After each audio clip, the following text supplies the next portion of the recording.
What the is we doing?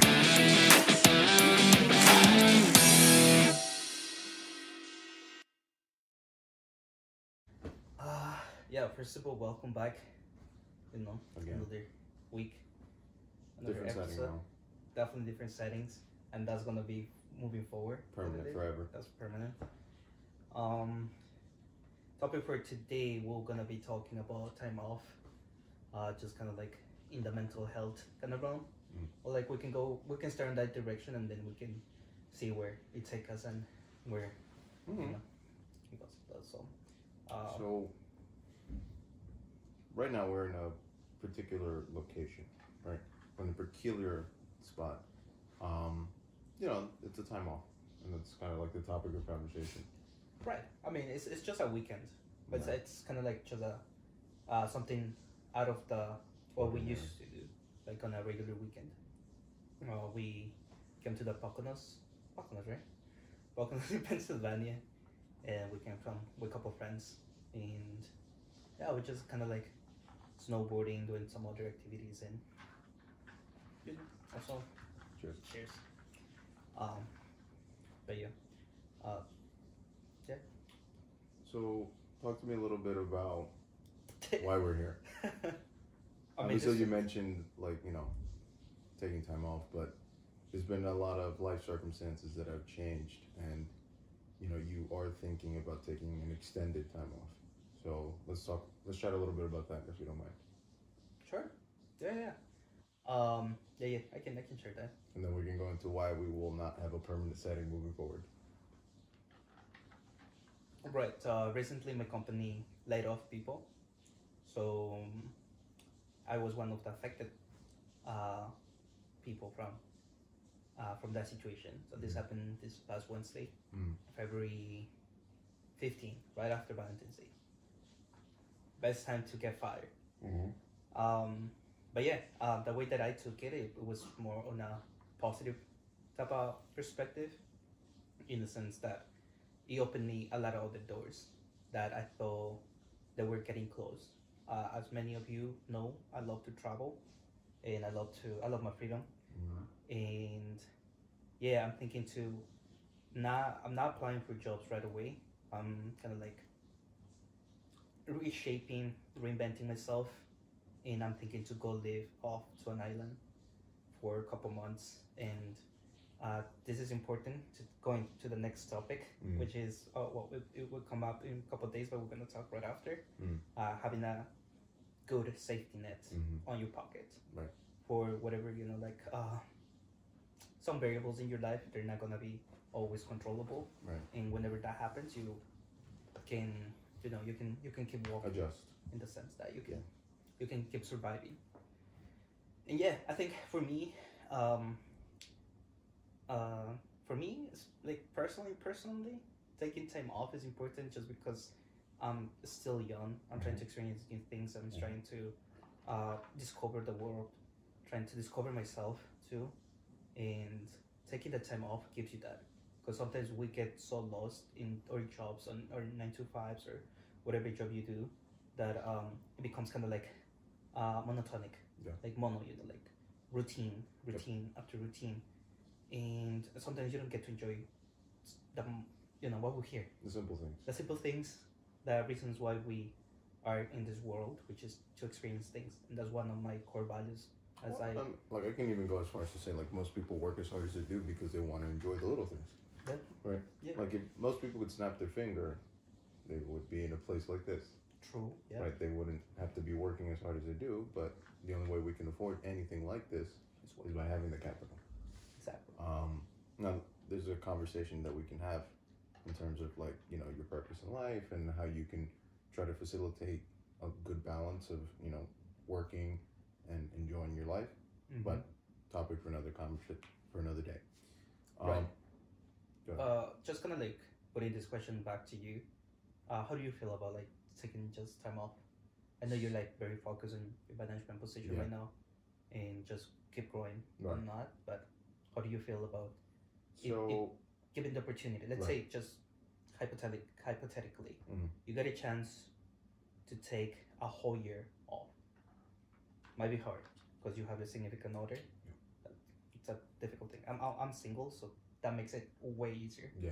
No dependents, no children, no compromises. I think Right. for me that flexibility is there. Right. So that's why I said like some variables are controllable and some Mhm. variables are there for a reason. But Right. for you, how would you take that?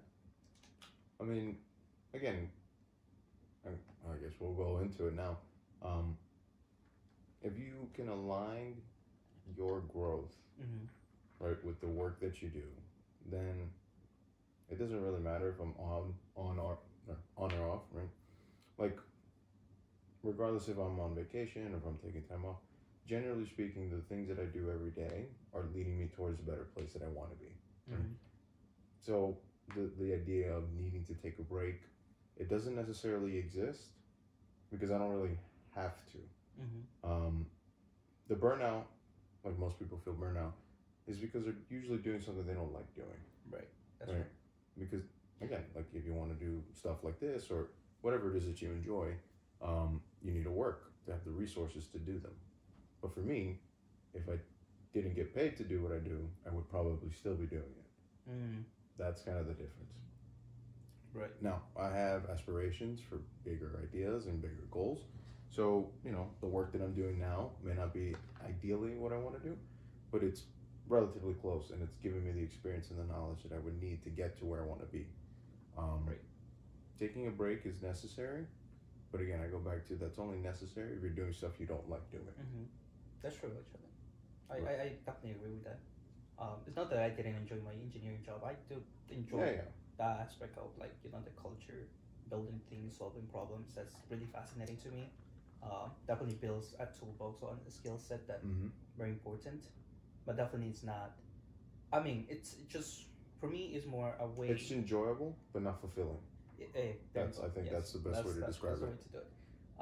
But we talk about like the purpose and the goal. Right. But for me, I have to do this. It's something that I need to do in order for me to like pursue my Next ultimate goal. goal. Yeah. Next goal. So eventually, I will continue program. Even if I take some time off, like live offshore, I will be programming. I will Mhm. be building my portfolio, Mhm. building my skill set, and eventually come back to the corporate world because that's where most of the money is made. Right. And if it's not a corporate job, it will be a startup. And maybe Maybe my pivot own that into a startup, sale. and then sell that. Now, there's one point that I forgot to start us off with. So, when you got laid off, how did you get that message? Actually, Randy told me. That's the funny part, because I don't even work for the company, so I shouldn't have known. But your girlfriend works, and she knew. But I didn't know because they sent an email at 8 a.m. and I was still sleeping because Wednesdays, actually that Wednesday specifically because I went out on Tuesday. That Wednesday was my day off on the gym, so I did not go to the gym. So I slept it off like at 8. You know what that means? If you don't go to the gym, bad things happen. That's facts. Anyways, what was it like 8:30ish that you I think. Well, I woke up and I saw you text and I call him and then he's like, "Yo, my betterment is laying off people." Wait, did you tell me like straight up? I don't know. No, like I'm sorry to break the bed. Well, I'm sorry to hear what happened, and he's like, "What are you talking about?" Facts. And then I told him that he's no longer working with the company. And again, that's when you looked into the emails and tried to figure out what the situation was. But yeah, mind you, I was still sleepy, so I was like, "What the fuck is going on?" But honestly, I didn't take it negatively. Like, did you hear me on the phone? Like, no. I was like, okay, cool, whatever. And I think that kind of tells a lot that the job that I was doing was not fulfilling. Yeah. Like I didn't really care that I got laid off, and eventually, I know better things will come, and I'm a super believer on everything happens for a reason. Yep. So the reason this happened is because it was a wake up call for myself to tell me like to open me many other doors, to be honest. And I'm not definitely not in a negative space right now. I think I'm very like a lot of my colleagues reached out to me and they were like like right away they were like, okay, you need a reference, I got you. You need kind of like the what do you call it when you No, yeah, a reference or just some sort of connection to Yeah, point you there in you go. another direction. Yeah. or like help or whatever, and I was like, yeah, thank you, I appreciate it. They gave me their phone numbers. I have them saved, and I will reach out to them eventually once I'm ready to go back into it. Into that world. But yeah, right now I'm gonna focus on myself, just kind of like build my toolbox once again. I'm gonna try to pursue something that it's been on my backlog for a while, and I actually like it has a lot of potential. Like I believe in it. Okay. So build that. If it fails, it fails, but at least I will know that it failed trying it. Right. Like I actually tried it. Right. To do it. So I think it's a good opportunity for me to take that time off from like. It's just a reset, Yeah, right? it's kind of like a reset, and resets are fine as long as you're growing. I think, like as long as you grow, a reset is good. Like Yeah. as long as it's not like the same shit that you were doing in the past. Yeah. Like in the same mindset of Yeah. like in the same bubble.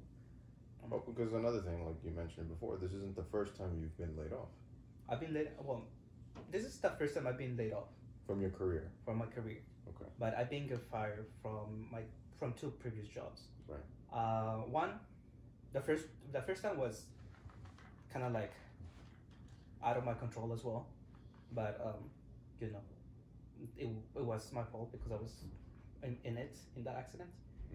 In the second time, it was completely my fault. But aside of that, this third time, it was not my fault at all.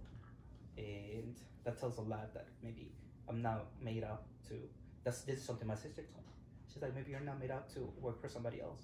And it's that like, well, she told me that I should eventually start thinking to build my own thing, like my own business or my own, thing. Yeah. Because most of my family, in Ecuador, they have their own The little entrepreneur. shop, and they're very entrepreneur. My mom as well, she was a very entrepreneur. So I think I have that in my blood. Yeah. It's just my calling, bro. You gotta pursue it, man. Yeah. And I come from a very similar background, and it's something that I'm definitely always keeping in the back of my mind, right? As much as I'm working for a corporate entity, that's definitely not where I see myself in the next 3 to 5 years. But for now, what I need to do is do the very best job. Yep. So that I gain the experience, the knowledge, and the belief that I can do it on my own, and then eventually transition that into my own thing. But again, at the end of the day, if you're doing something that aligns with what's fulfilling and what you want to do, then you will always be in a good position. This is a concept. It's a Japanese concept called ikigami. I think. Okay. Don't quote me on this, but I think it's called that.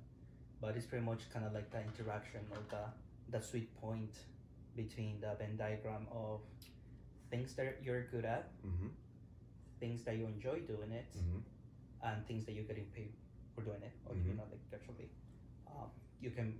It doesn't really say. Monetize. You can make money from it. Yes. Well, it doesn't really say monetize or like you can get paid for it. It's more of you can survive, but you can live off pretty much. It's a skill. It's something that people will pay you for. Exactly. Yeah. So I think that's kind of like where you were going. Yeah. That you're doing that. Yeah, that I'm you're in that doing sweet spot right now. Yeah. There you go. And then again, eventually it will transition into my own thing. Luckily enough, these paths all aligned, and I'm doing something that integrates all of these concepts. But eventually, it's my own thing.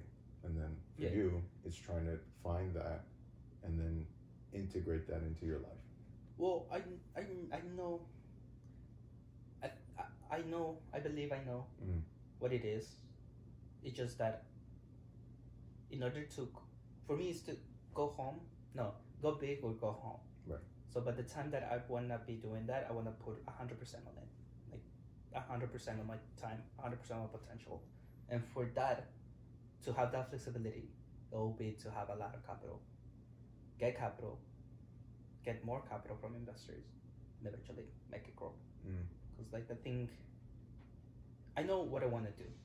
I know what the ultimate goal is. Or like 5 to 10 years from now, I know where I will be doing, but it's still related to tech regardless.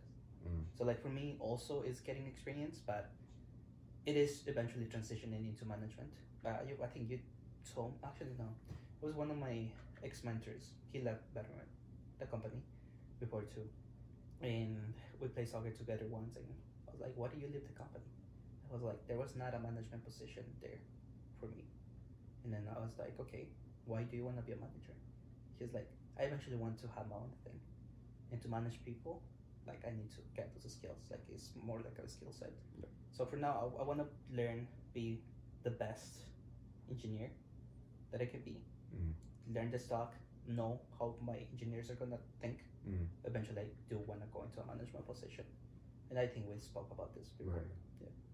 Yeah. I think you also told me about that. Yeah. Well, I mean, I can challenge you on that a little bit because, you know, it's not necessarily about being the best, right? Knowing.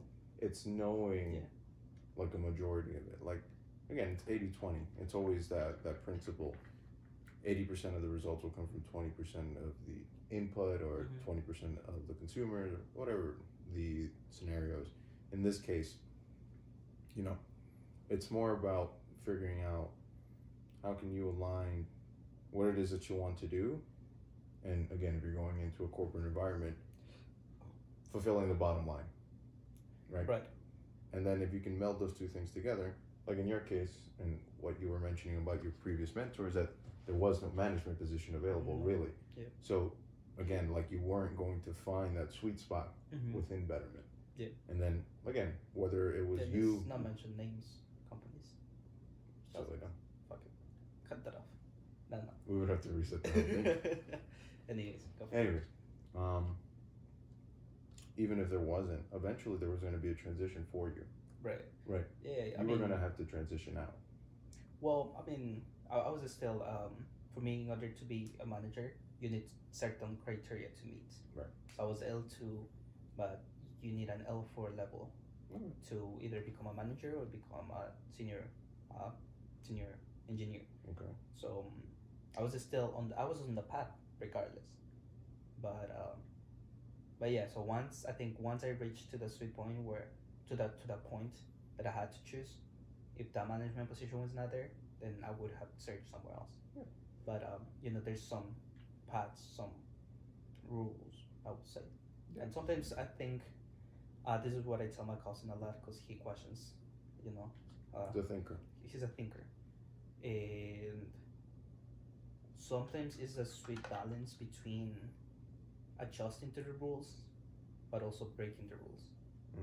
Like I think finding the balance will get you places, because you cannot play the game without Breaking rules. not just breaking rules, but like also playing with the rules. No, I mean, like, you're going to have to figure it out, right? And that's going to be either, again, you're going to try it one way, it's probably not going to work. Try it another way, doesn't work. You try it the way that, the rules explain it, but you see that it's not working, so you break the rules to try to get to the end goal. Yeah, but ultimately, like, the word, at the end, you need to adjust to the rules. Like, there are rules that you need to adjust to in order to play. Else, you're just eliminated. Out of the game. Yeah. So I think that's kind of like that analogy goes to. Right. But yeah, I think time off, or just putting a stop in what you're doing on your day to day is really important to rethink, kind of like do the reset, enjoy, recharge. I would say I don't like the term actually. I never liked the term that when people say like, oh, take a day off so you can recharge. Right. It's like, so you're telling me this job is not like it's self-fulfilling. Not really fulfilling. It's aside of that. It's just discharging me. Yeah. But also like that's one thing that for me is everything is like in here. Everything is in the mind. So if you put that perspective, then of course it's gonna be kind of like discharging you, or kind of like draining your energy. But if you think differently, you wire yourself to think otherwise. Like maybe it's not a time to recharge, but a time to reset and replan and do it differently. Or I think it's just enjoying, to be honest. At the end of the day, what we're doing this weekend, we're enjoying. Yeah. We're just having fun. We met new people. We playing games. We fucking bust their asses. Well, I mean, you did I broke probably a few bones. skiing and skateboarding. No, it's snowboarding. Or no, It's snowboarding. I did a snowboarding. He did a skiing. So I think it's just experiences. Well, for me, it's I live for experiences, and ultimately also like these guys are really great to talk to. So Mm. you know, That's life, man. that's life. So time off, good or bad? It's good, but there's a caveat. Alright. Hey, caviar. No. Yeah, man. Just try to What's the figure it out. caveat? And that's it. What's the caveat? Caveat. No, but what is it? The caveat? Yeah, you say it, but it's a caveat. I'm saying time off is good, but at the end of the day, if you need time off, that's an indicator that you're probably not doing the thing you should be doing. That's true. But I didn't know. This is going back to the topic of the recession, Mhm. that you don't know what you need until it's there. Mm-hmm. And I think that's kind of something that I have been learning these past months. Mm-hmm. Like from relationship wise, life wise, you know, like this is something that I've been understanding more and more. Mm. Is that once it's there and once it's gone, you change your perspective and then you're just like, oh shit, I didn't know I needed this. I didn't know like this is actually good for my life. It's good for me, for myself. The expression of hindsight is 2020, 2010. right? Like if you don't know what you don't know, and you don't know you have something good until it's gone. Yeah, no, I mean, for most of the things, like things happen for a good thing. Yeah. Once again. Actually, yeah, that's true. But I don't want to think in a sense that, okay, for me it's more of a, like the recession, like I mentioned. Mm. We don't know if we are in a recession Right. until like we pass that. Right. Or like something, it's like an event, like let's say, like you say, I was doing a job that was not fulfilling me Mm-hmm. until I got laid off. Right. And then I was like, oh shit, like I actually needed this. Or So not. but that was not a positive thing, Mm. you know. So I think it can go both, like Both ways. Both ways, yeah. Maybe that's true. But Again, I mean, only time will tell at this point. So yeah, that's true. Like it's just figuring it out. Yeah. One day at a time, my friend. facts. Done? Yep. Cheers.